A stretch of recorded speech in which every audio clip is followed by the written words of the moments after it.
que je voulais faire, c'était écrire un scénario, mais je ne savais pas écrire de scénario, mais j'avais envie d'écrire l'adaptation des Chants de Maldoror en scénario. Alors, j'ai décidé de écrire ce que je savais écrire, qui était des textes, comme des romans.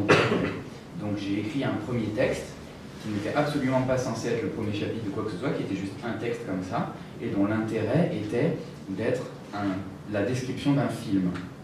Et donc c'était pas un scénario, mais ce qu'on devait voir en lisant le texte n'était pas la réalité, ce que sont les textes en général. Quand on les lit, on voit une forme de réalité, voilà. Mais moi, je voulais que ce qu'on voit quand on lisait le texte, c'était le film projeté sur l'écran. Quand on lit Vie imaginaire de Lautréamont, on ne lit pas la biographie d'un auteur, on lit le biopic d'un auteur, avec les effets spéciaux, les lignes, tout ça. Il s'agissait de raconter la vie de Lautréamont, dont on sait de toute façon que dalle, en remplaçant les blancs dans sa biographie avec des scènes des Chants de Maldoror.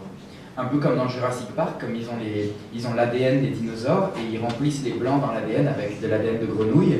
Et donc moi j'avais l'ADN de Lautréamont, qui est la biographie telle qu'on la connaît, mais elle est extrêmement lacunaire, cette biographie, puisqu'il est mort quand il n'était pas célèbre, donc personne ne s'est donné la peine de retenir quoi que ce soit de ce qu'il avait vécu, et donc de remplir les blancs. Mais en fait, il s'agissait de remplir les blancs de l'ADN de Lautréamont avec à la fois des passages de Maldoror et des passages de ma vie à moi.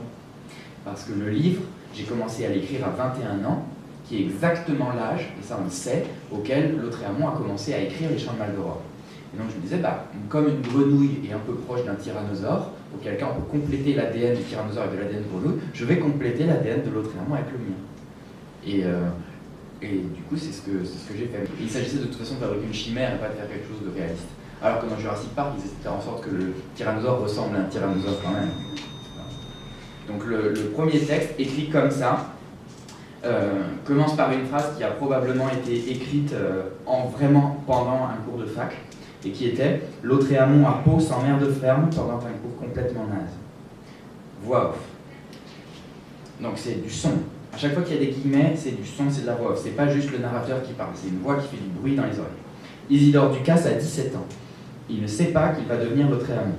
Rien n'est moins sûr.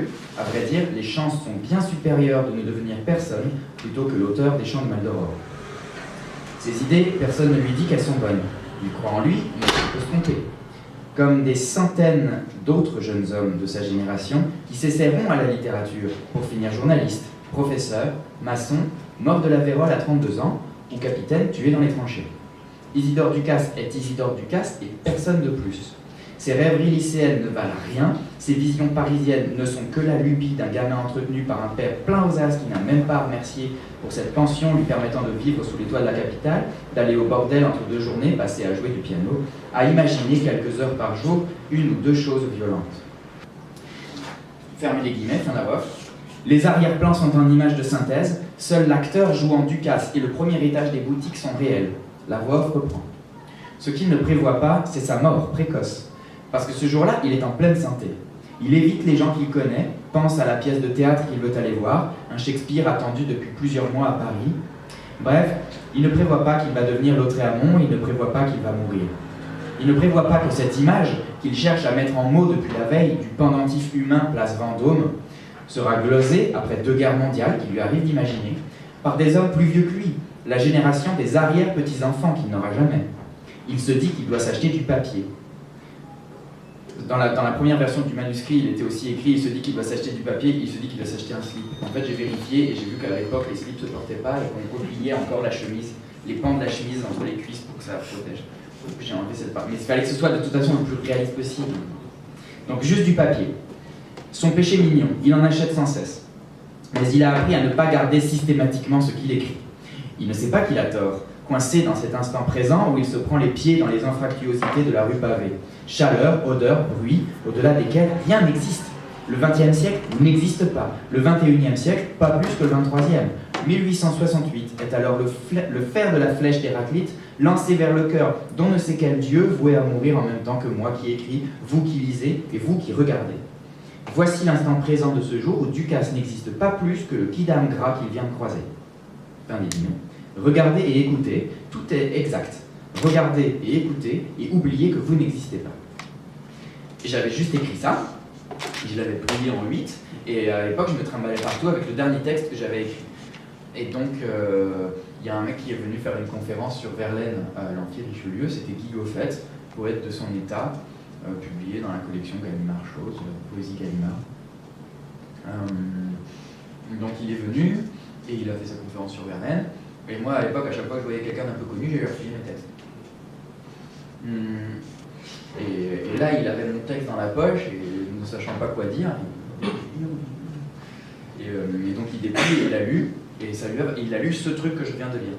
Sauf qu'il y avait encore les slips dans la version qu'il a lu, c'est après génial apparemment. Et il dit, bon, il n'a pas dit comme ça, mais waouh, j'aurais aimé l'écrire. Il a dit j'aurais aimé l'écrire. Et là, quand il a dit ça, c'était un peu jackpot. Et en fait, ce type avait écrit un livre qui était une biographie imaginaire de Verlaine, dans une collection de Gallimard. Et il m'a dit, ce texte, qui ressemble à une biographie imaginaire de Lautréamont, correspond exactement à la ligne éditoriale de notre collection. Donc, fais-nous 80 chapitres comme celui-là, et on te publie dans cette collection. Alors génial, je rentre à la maison et ayant un cap et une raison d'écrire, j'enchaîne, je commence à enchaîner les chapitres, je trouve une trame, je vois comment mélanger... En fait, la façon dont je travaillais, c'est que j'ai cherché les choses que j'avais envie d'écrire, et après j'ai cherché une raison de les écrire. Je ne sais pas si c'est très honnête comme façon de travailler, mais c'est vraiment comme ça que je fais tout le temps. D'abord les images et les scènes dont on pense qu'elles sont importantes en tant qu'image et tableau, et après on essaie de voir comment on tisse en dessous. Mais donc le livre est sorti en mai 2011, et puis voilà. Donc, et la couverture, ils m'ont envoyé des images, et donc j'ai choisi les méduses, tout de suite, sans hésiter, une seconde. Pourquoi ? Déjà, il fallait que ce soit aquatique. C'est moi, oui, j'avais insisté pour que ce soit aquatique. Parce qu'il y a toutes les scènes où il s'accouple avec un requin, où il y a l'homme poisson qui se fait buter à un moment donné dans le livre. Il fallait que ce soit sous-marin. Après, les méduses ont un petit côté science-fiction. Il y a beaucoup de passages de science-fiction dans ce bouquin-là. Donc il y avait le côté soucoupe volante que j'aimais bien. J'aimais bien le reflet derrière aussi. Ce qui sous-entend du coup qu'il y a une profondeur dans l'image et qu'il y a 4 méduses et pas juste 2. Et qu'il y en a 2 qui sont plus loin. Mais pour moi, c'était genre le gros cerveau de Lautréamont et le petit derrière qui suit, ou alors l'ombre derrière. Lautréamont, la vraie méduse, et derrière le mec qui se tape l'incruste comme ça. C'était aussi les fesses de Lautréamont quand il se fait manger par les méduses. Et voilà, donc ça a fini sur le cinéma, et donc je voulais faire une petite brève transition pour raconter que, après avoir beaucoup parlé de cinéma dans ce livre-là, plutôt que d'écrire d'autres livres, d'autres romans ou quoi, je me suis mis à écrire des critiques pour Indépendancia avec Thomas. Et donc ces critiques de cinéma, petit à petit, se sont dirigées de plus en plus vers une critique du cinéma et des animaux au cinéma. Et puis une fois que je suis devenu végétarien et que je me suis intéressé à l'antispécisme et tout ça, j'ai commencé à critiquer les films sous un angle gris animaliste, antispéciste. Et donc j'ai fait ça beaucoup, et donc en même temps j'ai commencé à écrire un autre bouquin, qui est donc le bouquin qui, à mon sens, aurait pu être écrit par Lautréamont, c'est-à-dire l'histoire d'un homme qui prend le parti des animaux contre l'humanité. Ce qui était déjà larvé dans les champs de Maldoror, puisque Maldoror se transforme très souvent en animal pour aller combattre l'humanité et le créateur. Et donc là, l'idée c'était de réécrire une sorte de champ de Maldoror, mais rechargé aux thèses antispécistes et animalistes du XXIe siècle. Donc un personnage qui serait extrêmement violent, qui serait dans l'action plus que dans le discours, qui serait dans un premier temps dans le discours et ensuite dans l'action, purement comme un animal agirait, s'il choisissait de se révolter. Et donc le roman qui s'appelle La guérilla des animaux et que Vincent a relu.